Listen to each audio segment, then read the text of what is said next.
Et pourquoi on est à ce point malade? Qu'est-ce qui nous prend de voir le mal là où il n'est pas? Pourquoi on se comporte comme des serpents? La réponse, elle est donnée dans ce Rashi-là. Un homme qui n'a pas confiance en lui, il est persuadé que tout le monde lui veut du mal. C'est ça la racine de Sinat Chinam. Qu'est-ce qui fait que je vis dans un monde où ma femme ne m'aime pas, mes enfants ne m'aiment pas, mon patron ne m'aime pas, le bon Dieu ne m'aime pas et personne ne m'aime? Pourquoi? Pourquoi je vois le mal partout? Pourquoi dès que je sors dehors, je sors avec 2 pistolets? Pourquoi? Pourquoi? Parce que tu n'as pas confiance en toi. C'est ça le lien que Rashi fait. C'est vrai que Moshe Rabbeinu n'a pas fait du Lachon Hara sur le Ham Israël. Donc pourquoi Rashi dit Tafasta ou Manuto Shel Nachash, tu t'es comporté comme le serpent? Parce que à Moshe Rabbeinu, qui est le Mashiach, Hachem lui révèle la racine du problème de la faute. Sache que ce que tu viens de dire, ils ne me croiront pas parce que je ne suis pas à la hauteur. Ah, tu doutes de toi, alors que moi, le maître du monde, je te dis que tu as, oui, l'étoffe d'un Mashiach. Oui, tu peux libérer le Ham Israël. Ah, tu doutes de toi, tu n'as pas confiance. Sache que c'est ça, être un serpent. Et automatiquement, dès que tu n'as pas confiance en toi, tu vas voir les autres comme des gens qui te haïssent. Dit d'une autre manière, dans un langage un peu plus moderne, je crois que l'autre me haït uniquement parce que je ne m'aime pas. Voilà. En vérité, le problème du Shlom Bayit, c'est pas elle ne m'aime pas, elle ne me respecte pas, elle me parle mal, elle me haït. Il ne me respecte pas, il ne me gâte pas, il ne fait pas attention à moi, il me haït. Ça, c'est le langage qu'on connaît. Maintenant, traduisez ce langage en juif, tu te lèves le matin, tu te regardes dans la glace, tu ne te supportes pas, tu ne t'aimes pas, tu es mal dans ta peau, tu n'es pas bien avec toi-même, tu ne peux pas te voir en peinture. Seulement comme tu ne peux pas dire à haute voix que tu te détestes, automatiquement, ce que tu penses sur toi-même, tu vas le faire dire par un autre. Il ne m'aime pas. C'est la manière élégante de dire « je ne m'aime pas ». C'est ça, ici, le fond du problème.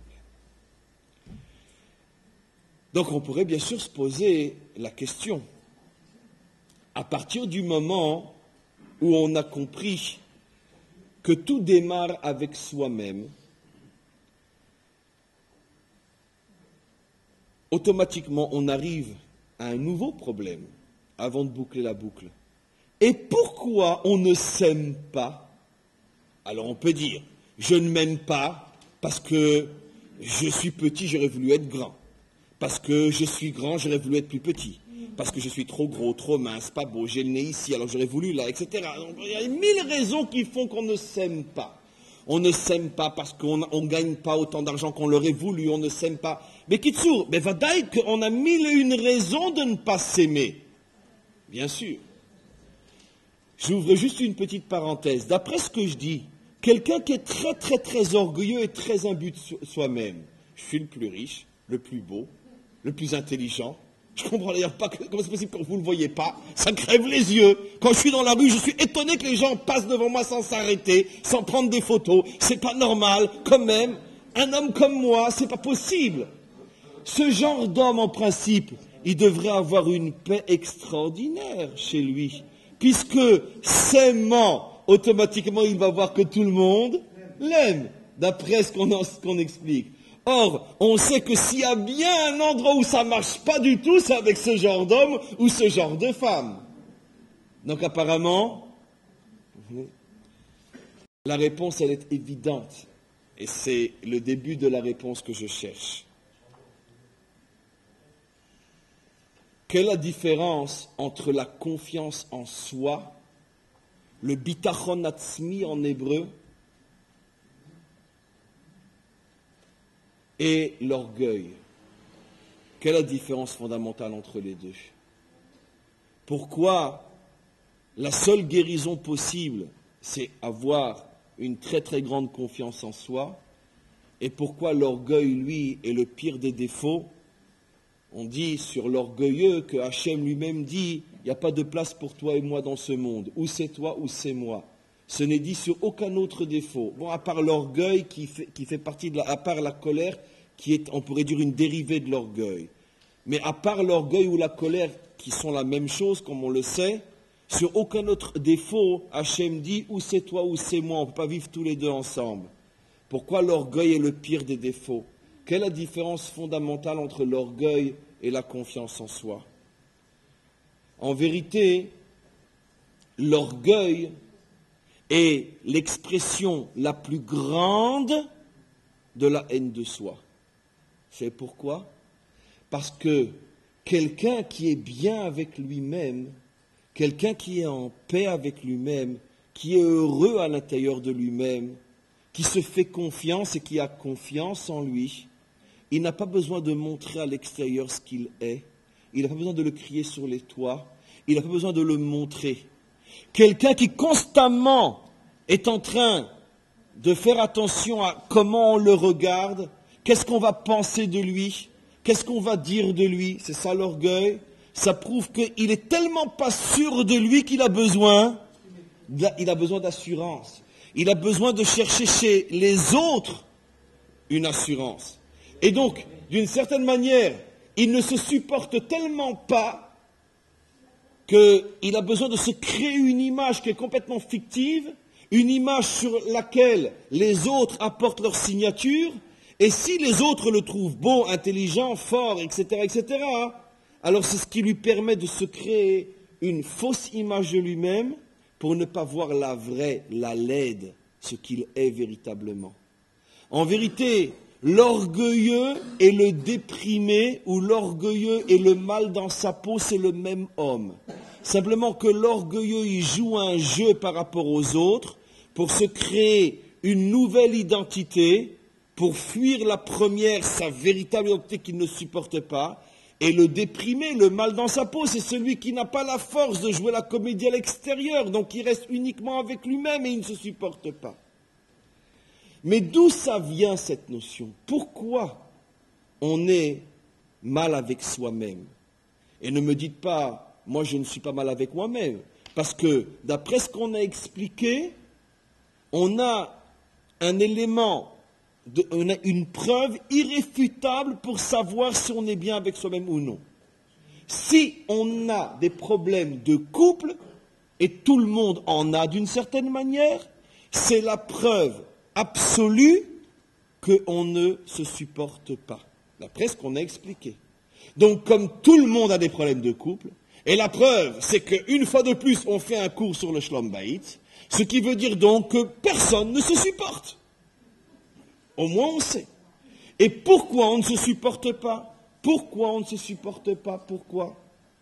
Pourquoi? D'où ça vient? Pourquoi on ne se supporte pas?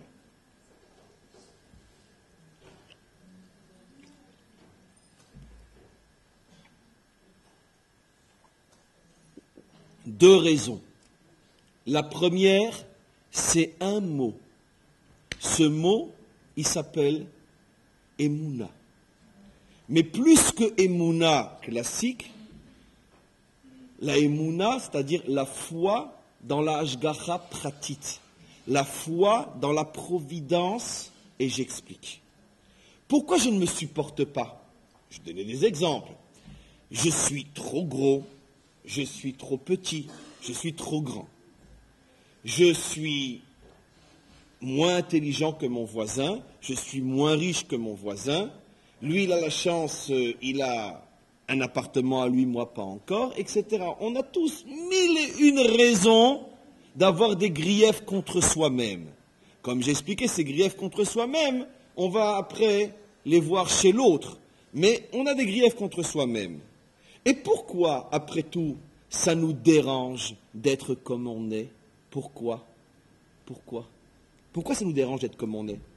Pourquoi ça me dérange de ne pas encore être propriétaire de mon appartement? Pourquoi ça me dérange d'avoir 1m70 quand j'aurais voulu faire 1m80? Et pourquoi ça me dérange d'être trop gros ou trop grosse ou trop maigre ou trop maigre? Pourquoi ça me dérange? Pourquoi? Pourquoi ça me dérange? Pourquoi? Comment? Bien sûr. Parce qu'on n'est pas ma'amin dans l'ashgacha pratit. Ça veut dire on ne croit pas que comme on est, c'est exactement comme ça qu'on doit être. Allons un peu plus loin. Tout à l'heure, quand je vous ai dit, messieurs, dames, quand je vous ai dit que la première faute, c'est que Adam Arishon s'est laissé convaincre que Dieu le haïssait. Je vais le dire pour vous. Je suis sûr qu'il n'y en a pas un qui m'a cru. Je suis sûr que vous avez tous pensé, non mais il exagère celui-là, comment qu'on peut penser que Dieu nous haït? Mais je vais vous montrer maintenant dans la vie de tous les jours comment qu'on croit que Dieu nous haït. D'accord? C'est très simple. Pourquoi lui il est si beau et pas moi? Pourquoi? Pourquoi lui il est fort et pas moi? Pourquoi lui il est intelligent et pas moi? On a une amertume qui s'installe en nous. Et on n'ose pas le dire, parce qu'on ne sait peut-être pas le dire. Mais qu'est-ce qu'on est en train de dire quand on dit « Pourquoi je ne suis pas le plus intelligent, le plus riche, le plus beau, le plus fort, le plus civil ?» Qu'est-ce qu'on est en train de dire? « Pourquoi, mon Dieu, tu m'as fait comme ça ?» On n'ose pas le dire parce qu'on est trop juif pour le dire comme ça. Mais c'est ce qu'on dit. Comment? Quoi? Oui, mais le Nachash lui a fait croire que non, parfait il n'était pas, parce que sinon ça aurait été le Mashiach. Le Nachash lui a fait croire qu'avec toute la perfection qu'il avait, il avait encore un petit truc qui lui manquait, et c'est d'Afka ce petit truc-là qui lui manquait, qui était fondamental et que Dieu ne voulait pas lui donner. Bien sûr, bien sûr. Comment? Mais sauf Adam, il a suivi. Adam et Chava, c'est la même chose. Adam et Chava s'appellent ensemble Adam. Ça veut dire que les deux ont été créés ensemble, les deux sont au même niveau et plus que ça. Sache, pour la petite histoire, je ne vais pas rentrer dans les détails, que Chava, avant la faute, était beaucoup plus haute que Adam. Beaucoup plus haute que Adam, encore. Non, donc si elle a fauté, à plus forte raison, Adam. Nachon, mais alors comment elle a fauté? Alors appelle Chava, peu importe. Mais Chava était très très très haute avant la faute. Très très très haute avant la faute. Extrêmement haute. Elle est appelée dans la Torah Etzem de Adam. Elle est l'essence de l'homme. Adam, quand la femme a été créée, il l'a appelée Etzem Atzmi. Tu es mon essence. Selon l'explication de la Chassidoute, Adam a révélé que la femme, dans son essence, on pourrait dire, avant la faute, la femme non abîmée, est l'essence de l'homme. Selon la Chassidoute, l'essence est toujours, on pourrait dire, le niveau le plus haut d'une chose. Comment? Comme bien sûr, elle est venue après. La raison, on la connaît. On fait d'abord un brouillon et après, etc. Non, mais c'est pas des blagues. Ça veut dire que le Ham Israël aussi vient après. Le Goël aussi vient après. La Géoula aussi, elle vient après. Il y a un ta'alir. Il y a un ta'alir vers la perfection. Mais de toute façon, même si elle est venue après au niveau du gouffre, elle est venue avant au niveau de la Neshama. Mais je ne vais pas maintenant rentrer dans une de Kabbalah. Mais on sait que la création s'est faite selon le ta'alir, selon l'ordre, que tout ce qui vient de plus haut est créé après. C'est pour ça que l'homme vient à la fin de la création. Tu comprends? La réponse la plus claire à ta question, l'homme lui-même vient en dernier. Pourquoi? Parce qu'il vient de plus haut. Or, en vérité, le dernier des derniers, c'est la femme. Ça prouve qu'elle vient, elle, du plus haut, le plus haut qui existe. Donc, si la femme a fauté, à combien plus forte raison Adam? En tout cas, maintenant, revenons. Si je ne m'aime pas, au plus profond de moi-même, qu'est-ce que j'exprime? Eh bien, que je ne suis pas content de comment Dieu m'a créé. Mais si j'étais ma'amin be'emouna shelema, si j'avais une foi totale, absolue, que bidiou comment Hachem m'a fait, c'est la perfection pour moi, pour me réaliser et faire ce que je dois faire en tant que juif, exactement de cette manière-là. Si j'étais persuadé que Dieu m'aime, il m'aime à la folie, donc automatiquement il ne peut vouloir que mon bien. Et s'il m'a créé avec un gros nez ou une bosse, ou je ne sais pas, peu importe, avec telle forme d'intelligence, avec telle pauvreté ou telle richesse, peu importe, avec les tares qu'il m'a donné, ce que moi j'appelle les tares, car chacun a des limites et chacun a des manques. Mais si je suis Ma'amin Bemouna Shelema, que c'est absolument impossible que Hachem ne m'aime pas, et que forcément il m'a donné tous les moyens d'être le mieux possible, c'est-à-dire que si je suis persuadé qu'il m'aime, automatiquement, il n'y a aucune raison que je sois mal dans ma peau parce que je ne ressemble pas à l'homme que je vois dans les magazines ou à la femme que je vois dans les magazines. Puisque je suis persuadé que Dieu m'aimant ne peut m'avoir donné que le meilleur.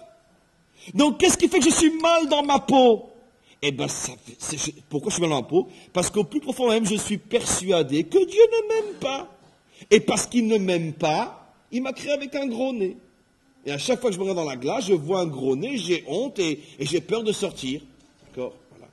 Mais comme je ne peux pas avouer que c'est mon nez qui me dérange, qu'est-ce que je vais dire? C'est mon mari qui me dérange.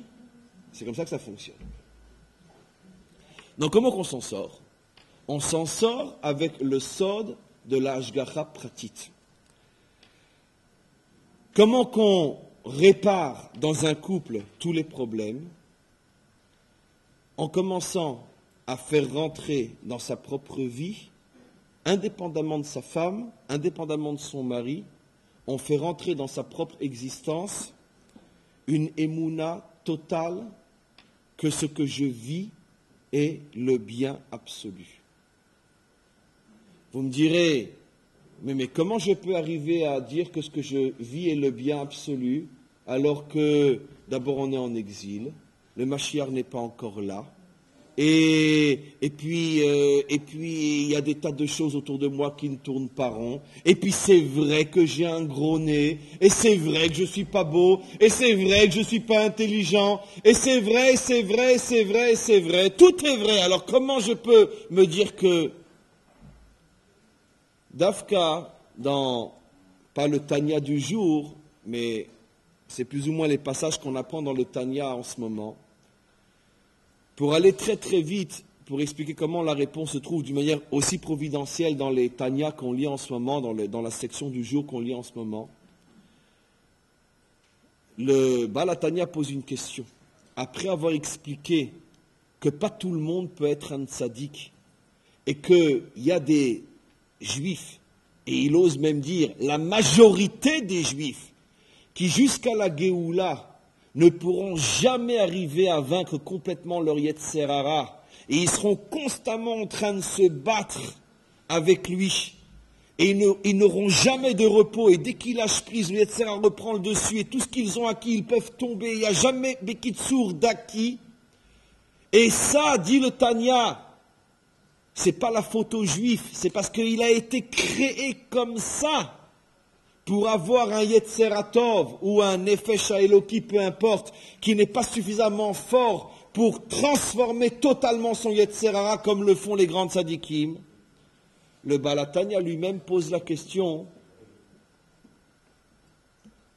Il pose lui-même la question, mais puisque c'est Dieu qui décide qui va être un grand tzaddik, et qui toute sa vie va devoir se battre contre le Yetzer Hara et ne pourra jamais complètement le vaincre. Pourquoi Hachem a fait ça? Pourquoi Hachem a fait ça? Alors il donne une réponse extraordinaire, allant très très très très très vite. Il dit, sache que précisément la plus grande lumière qui peut se dévoiler dans le monde, une lumière qui ne peut se voiler dans aucun monde supérieur, même dans les mondes les plus élevés, cette lumière ne peut pas se dévoiler. Elle ne peut se dévoiler qu'en bas. La plus grande lumière que Dieu veut révéler dans ces mondes, celle qui va se révéler en bas, elle vient grâce par le mérite de ceux qui toute leur vie se battent contre le Yetzer Hara et n'ont jamais de repos. Et toute leur vie se battent et se battent et se battent et se battent et se battent.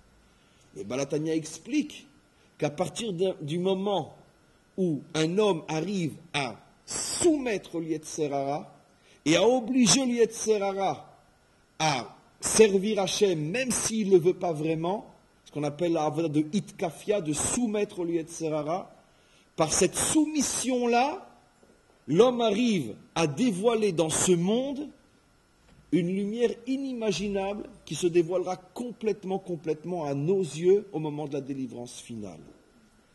Et donc, qu'est-ce qu'il explique? Qu'en vérité, ce qui est au départ une limite, que Dieu m'a limité en me créant un petit Yetzer Hatov, qui n'arrive pas complètement à vaincre mon Yetzer Hara, et je suis constamment obligé de me battre, et j'arrive pas, et j'ai l'impression que j'arriverai jamais, mais je me bats, je fais des efforts, je ne cède pas, je me décourage pas. Grâce à ces Juifs-là, dit le Balatania, on arrive à réaliser le pourquoi de la création, de dévoiler en bas une lumière inimaginable qui ne peut se dévoiler que en bas, que grâce à ces hommes-là. Ce qui veut dire que précisément, ce qui pourrait paraître être un défaut, va être une qualité extraordinaire.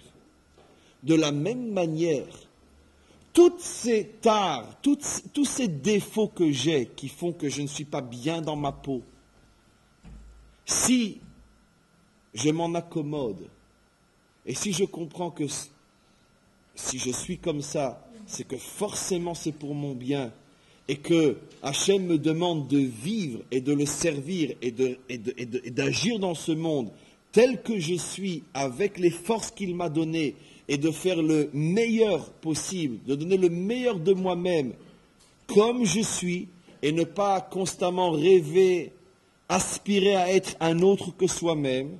Lorsque j'arrive à ça, je me rends compte que finalement, au bout d'un certain temps, au bout de mois, d'années, je me rends compte qu'effectivement, que Hachem m'a fait de la meilleure manière possible. Il ne pouvait pas me faire mieux que ça. S'il aurait fallu recommencer, c'est exactement comme ça qu'il fallait me créer. Ce que j'explique est la chose suivante.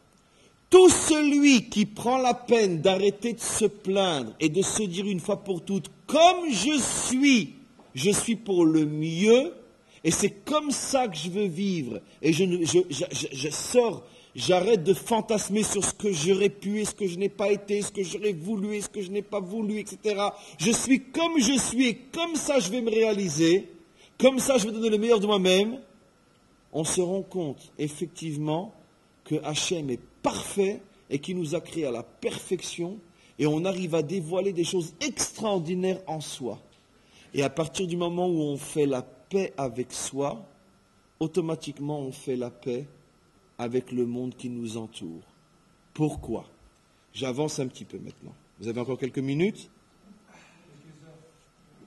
Nos maîtres disent, qu'est-ce que fait Hachem depuis qu'il a cessé le 6e jour de créer le monde? Vous connaissez tous la réponse, mais avec Zivugim, il met les hommes et les femmes ensemble. Et selon l'explication bien connue, qui, en vérité, il y a une question sur cette réponse-là, donc après l'explication bien connue, la question est comment? Hachem ne fait que ça, mais le monde continue à tourner. De plus, on dit dans la prière que Hachem renouvelle la création à chaque instant. Donc Hachem ne fait pas que de s'occuper des couples. Comment on peut dire qu'il ne fait que ça? La réponse qui est apportée dans la Chassidoute est extraordinaire. Ça veut dire quoi? C'est pas qu'Hachem ne fait que ça, mais tout ce qu'il fait dans la création, tout ce qui se passe dans le monde, partout quelque part, dans ce monde et dans les mondes supérieurs, tout ce qui se passe a pour but de faire en sorte que quoi? Que Shimon rencontre Léa.